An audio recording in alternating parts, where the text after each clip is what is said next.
Hello and welcome back to 100 Yards of Football Sports Talk Radio. I'm your producer, Jeremiah Long, and joining me to talk about the man himself, Mr. Frank Gifford, not only a college football legend, not only an NFL legend, but a legend in pop culture himself. So who else would we bring but another legend, not only in college, not only in the NFL, but in pop culture themselves, Mr. Harper LaBelle, and our main and original co-host and main host who founded it all, Mr. Vincent Turner. But first off, let's hear from another person who has that status of being known for their college work, their NFL work, and right here in pop culture, especially here in Atlanta. How's it going, Mr. LaBelle? Well, thank you, Jeremiah. Appreciate it. Great introduction.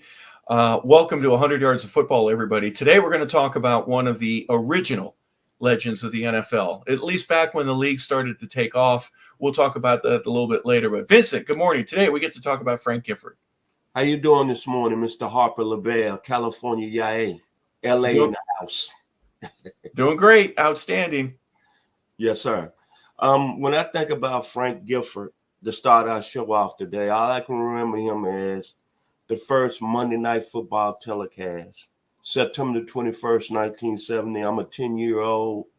My father's got this television in the den. He allowed me to stay up for about an hour to watch the opening kickoff between the New York Jets and the Cleveland Browns. And that's what I'm going to remember Frank Gifford when my first thought come of him. The very handsome, another guy from California, good-looking guy. That's what I'm thinking about when I remember Frank Gifford. Hey, did you have to have your homework done before you could watch the game? No question about it. Absolutely. That was that's a house rule, wasn't it? You eat dinner and back, depending on what part of the country you're from, get your homework done because you're not staying up an extra hour later than normal to watch Monday Night Football. But Frank was certainly a part of that. Yes, sir. And most of all that I remember, not only I had to have my homework done, but I also had to have my chores. Back down south, we say chores. And I had to have that done before I could watch the great Monday Night Football telecast with Frank Gifford. Dan, I believe Keith Jackson was on the initial first telecast with Howard Cosell. Yes, absolutely. Frank was working for CBS at the time, and ABC had the rights to the game, and he still had 1 year left on his contract. So yes, Keith Jackson was in the booth with Dandy Don and with Howard, really, and that's how it started. But we'll get to that in just a minute. On August 16th, 1930, Frank Gifford was born. He was in Santa Monica, California, so I'm sure he went to the beach a few times when he was growing up, but he had some problems with school. He didn't get his chores done all the time and get his homework done. So he ended up, after high school, good enough to be recruited by USC, but just didn't have the grades. So he went to Bakersfield, Kern County High School out there, and then he ended up going to Bakersfield Junior College. And he spent a year there. He was an All-American, and at that level, he was noticed by a lot of different schools. But he wanted to go to USC, and he got his grades up and was able to go there. So from 1950, 51, and 52, he was an All-American at the University of Southern California. Vincent, very interesting background when you look at terms of, hey, I had some problems, but I had to overcome them. And Frank certainly did that at a young age. He didn't come from I want to say, privileged background. His family struggled mightily financially. A lot of people call him the depression baby. I think they had a lot to do with him having problems in school. But he finally arrived at the USC. Got his life turned around. She said came out of high school. But the one thing I'm going to remember about Frank Gifford, he set the tone for all the great players that came to USC in the 50s. C.R. Roberts, Ron Mix, Monty Clark. The tone of USC football was set. And I think that carried on into the 60s once head coach John McKay became the coach. Everything else fell into place for USC. And one major thing when I think about Frank Gifford, and I said it earlier, it always seemed like being from LA, being from that area, you had the looks, you had the athletic ability. But think about all the players that played at USC from a good-looking standpoint. Frank Gifford, Paul McDonald, and Matt Leinart. All of them seemingly had that comparison, and all of them were very excellent football players. Yeah, Jesse Palmer is another guy who's made it as a broadcaster. Along with Frank, USC quarterback, And Frank played three positions. He was really good as a running back and a flanker. He could catch the ball and he had good speed. I've always said that if you can run, you can play. If you're big and you can't run, it's going to be harder, but we'll put you on the line and we'll move you into a different spot. He also played safety on defense. And when he was drafted by the New York Giants, he ended up playing all three of those positions. That was still in an era where there were players that still went two ways. We'll talk about Chuck Bednarik. He's probably the most famous and the last of the Mohicans from that era. Obviously, there are other players that were able to do that, but not at the same level. This is usually Chuck Bednarik, for example. He played center, and as soon as they gave the ball back over, so he came off the field for a punt, and then he'd go right back on. He'd play middle linebacker. And if the other team punted, he'd go off the field. He'd come back on for another play, and he'd play center. And he was playing 150 snaps a ball game, something pretty close to that. But Frank was on defense. He was a safety, and he was a great receiver and an excellent running back. At SC, he had about 4.5 yards per carry. He had 195 carries total for 841 yards, and he was an All-American. So he did have some swag when he went to the Giants. And going to New York, that kind of changed everything from him, from one end of the country to the other, and he ended up being one of the first superstars for that organization. I think about when he got to the Giants, his 1956 season when he was MVP. 819 yards rushing, 603 yards receiving. He had 9 total touchdowns, but he started to come in his own playing with the New York Giants. And then the legend was born. And then as we talked earlier before the show, all the other off the field, I want to say awards that he received was a commercial man. He was playing in the Big Apple. And then also, too, he was sharing the spotlight with one great Mickey Mantle. But the one thing that I really enjoyed about Frank Gifford, him playing with the Giants, was the great players that he played with the Giants. Sam Huff, Roosevelt Brown. And he had 2 of the greatest coaches that coached him. And then one of them just said, hey, I'm going to stop this. No, we got to have this gentleman on the offensive side of the ball. And a lot of people don't remember this. Vince Lombardi was his offensive coordinator, and Tom Landry was his defensive coordinator. How ironic is that, man? Both of those legendary coaches ended up becoming some of the greatest coaches in the National Football League. And this guy ended up being a mainstay after the game on Monday Night Football. Unbelievable. Well, and he got to play in some of the big games in NFL history. 8 championships that he was involved in. And he wins one early on, but one of the famous games, and we'll show the photograph here, back in 1958. The championship game on December 30th between the Baltimore Colts and the New York Giants. Here's a picture here of Frank carrying the ball early in that ball game. One of the reasons why this was an important game, obviously it was a championship, and it was in Yankee Stadium in the Bronx. That's where the Giants played all their games early on. But this game here set the tone and really changed football forever.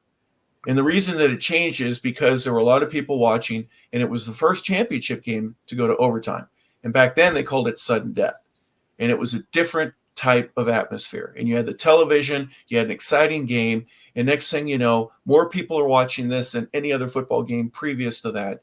And the NFL, in my opinion, was born in terms of its status, in terms of it becoming a game that was not only as competitive as baseball, but would eventually take it over in terms of the ratings.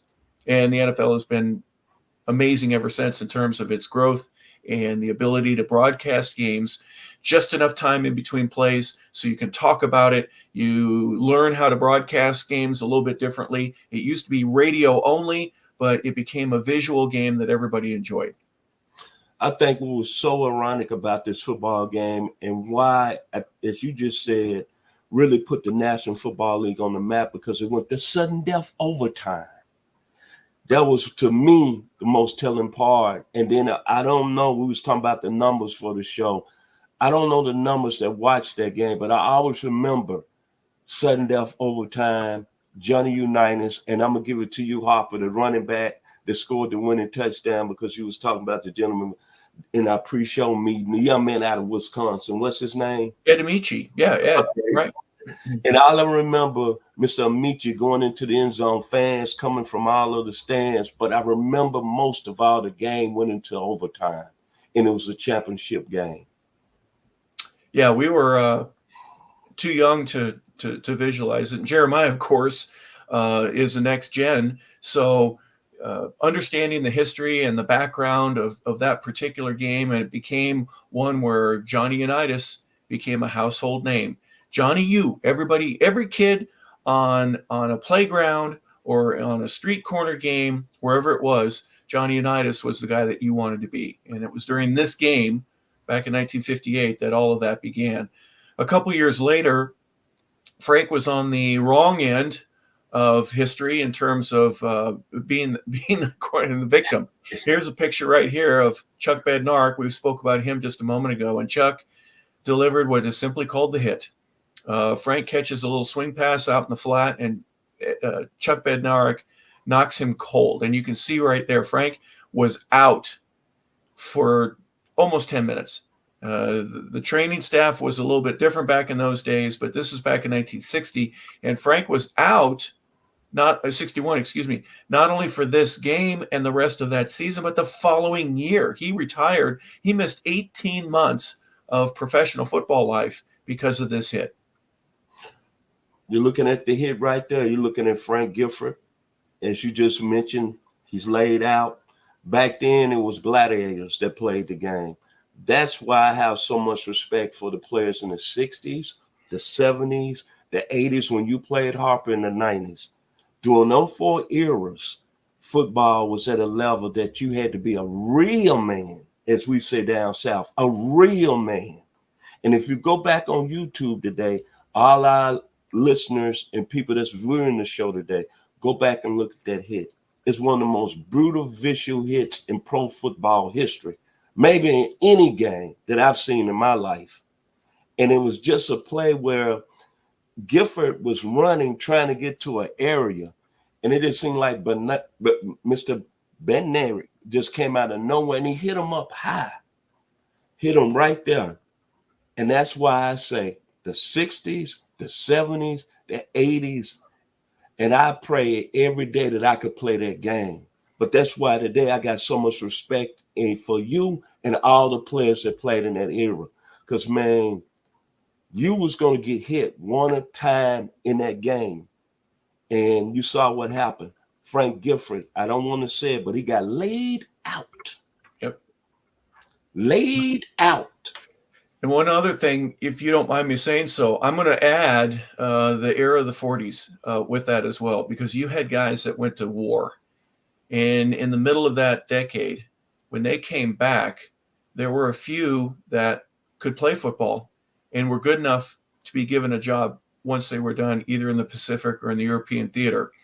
There were a couple of baseball players that you will recognize, Bob Feller being one of those, and Ted Williams. Ted had excellent eyes. Ted was a fighter pilot, and he ended up coming back and was still able to play, but he lost 3 or 4 of his best years, the prime years of his life, serving the country either in World War II or in Korea. There were several different athletes that ended up going over. So it's a different ballgame. Think about it. If you're a coach, how do you tell a guy that's just been in Okinawa that he can't go out with the boys and hang out at a saloon for a couple of hours and have a beer?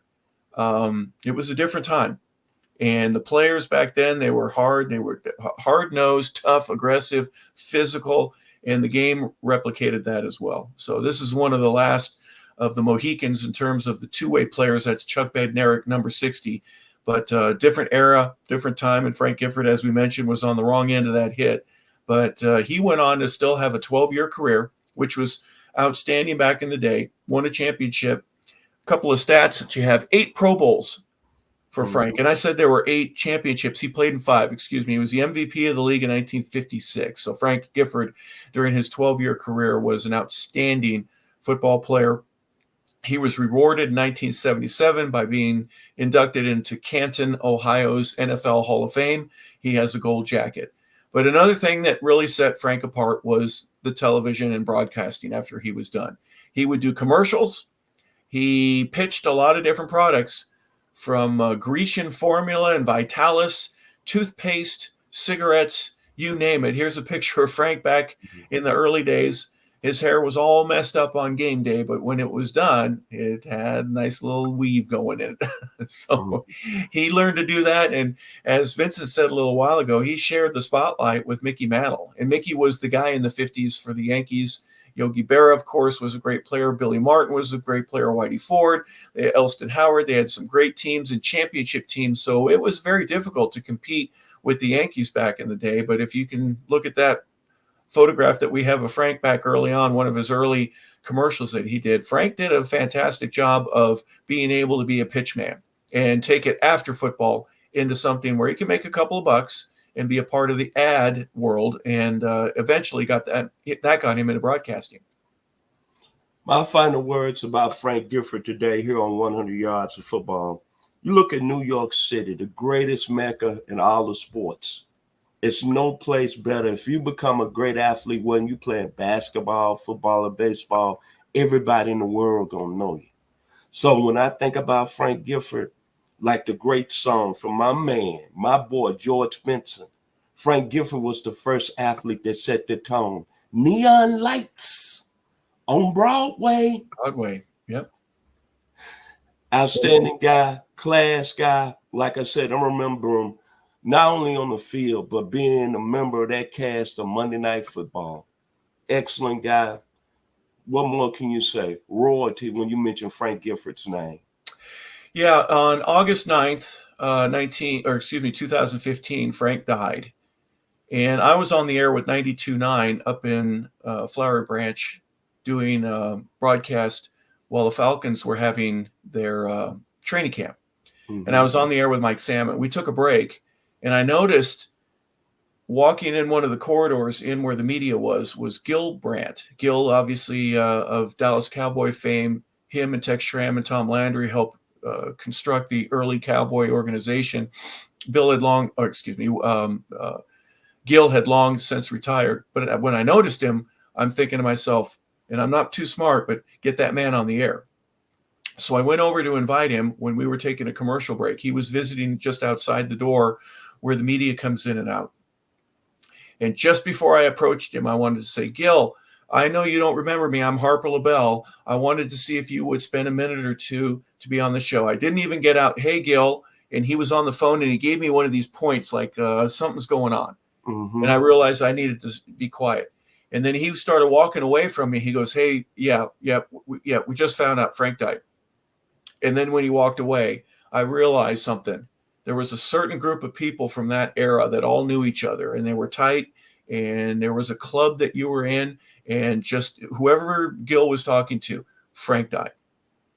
And I didn't know. The news hadn't broke yet. So Gil found out just minutes before ESPN broke the story, because I went back and I go, I think he's busy. He won't be able to be on the air. And Mike Salmon said, guess what? There's a bulletin that just went across ESPN that Frank Gifford just died. I go, that's what he was talking about. So a man's man, a hero in the NFL community, a Hall of Famer and a legend that we talk about here today. So for Vincent Turner, for our producer and engineer, Jeremiah Long, I'm Harper LaBelle. We want to thank you for tuning in to our NFL Legends show. We appreciate you being a part of the 100 Yards of Football family. Thank you so much for being with us. Have a great day, everybody.